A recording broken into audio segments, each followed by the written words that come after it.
Good afternoon, ma'am. Good afternoon, classmates. By the way, I am Japet Navarro Dugudug, and I am a second-year student taking up Bachelor of Secondary Education major in Social Studies.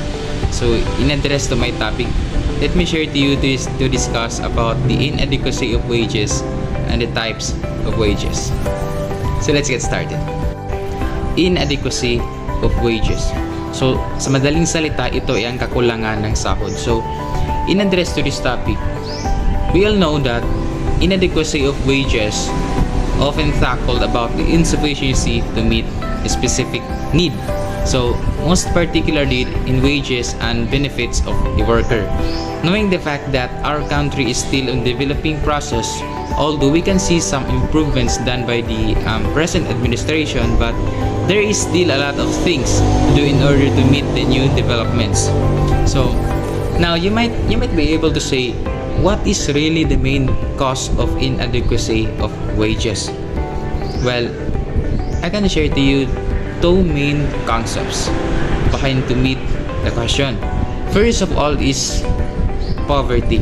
So this is the concept of social aspect way of view. So now in connection to poverty, or in connection to inadequacy of wages rather, if poverty is still present in the society, there will be a big problem.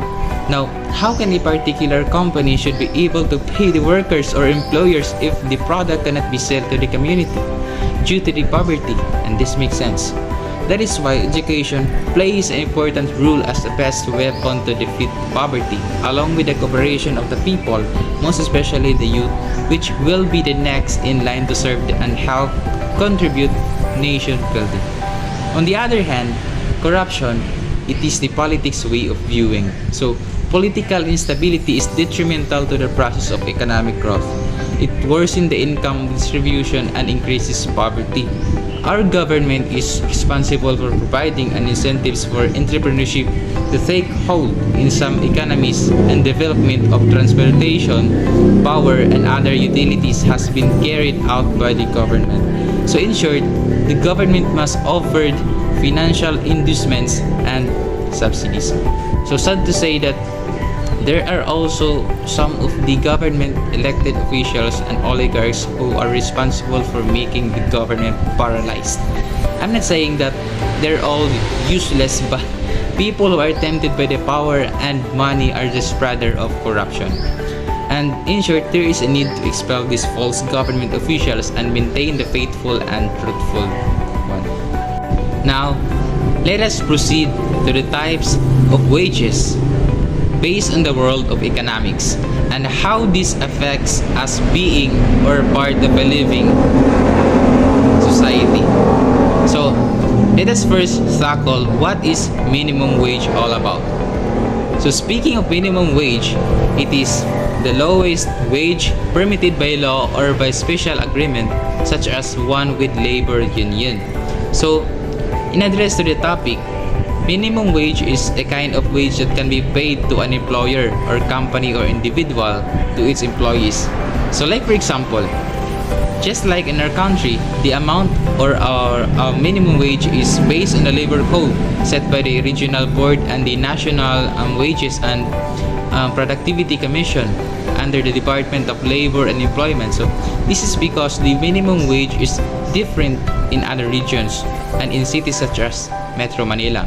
So this minimum wage of an employee is also subject to the labor code and must not exceed in 8 hours per day. So currently, the minimum wage in our country is between 500 pesos to 537 pesos. In address to the Dole Wage Order number 22, set the minimum wage rates at 500 to 537 pesos.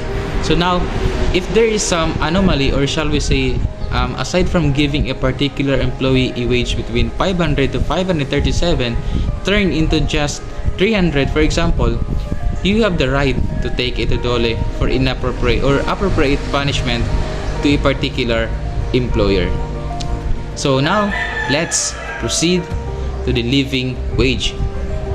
So, when we tackle about the living wage, so it is a way of, or living income is one that gives people enough to provide for their families' basic needs for food, water, clothing, housing, education, transportation, and health care.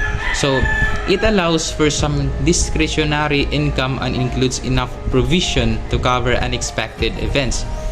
So this is the most important of all wages, simply because the wage is addressed to a good living. You can support all your need, even basic and others. This is often achieved those who are professionals and more high-ranking individuals. So, which we can't blame those. That is the fruit of their efforts and sacrifices. So, next to discuss is all about the prevailing wage.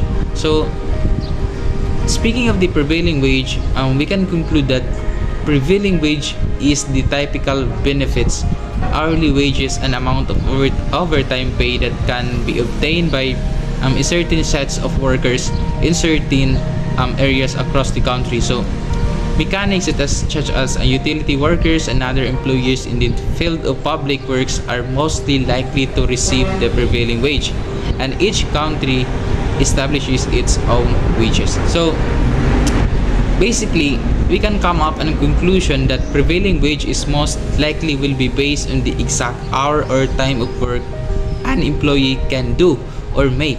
Even making overtimes is acceptable, an obligation for the employer to pay.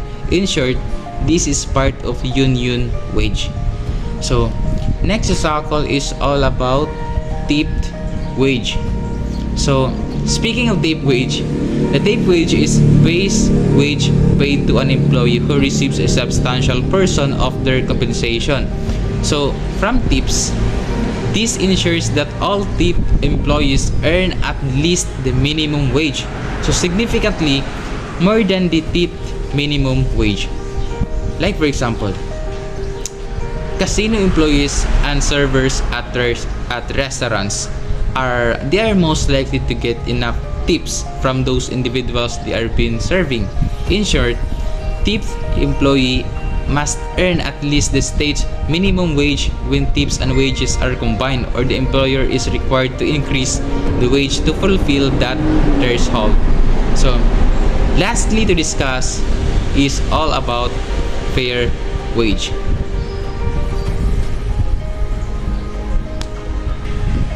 Now, when we tackle about the fair wage, this is a wage that is reasonable for the type of work done. So, for example, a wage that is justified when it is seen as socially acceptable while at the same time economically feasible for both workers and employers. So, basically, from the word fair, then it should be the same when it comes to the value of work and performance. Given the fact that each workers or employees goal is to get enough income or feed, comfort, and provide essentials of life. This includes basic need, education, health, and even insurance. So let us remember that paying good wages is not a charity at all, but it is the best kind of business. And it is not the employer who pays the wages. Instead, employers only handle the money. It is the customer who pays the wages, just because I am a taxpayer. Thank you.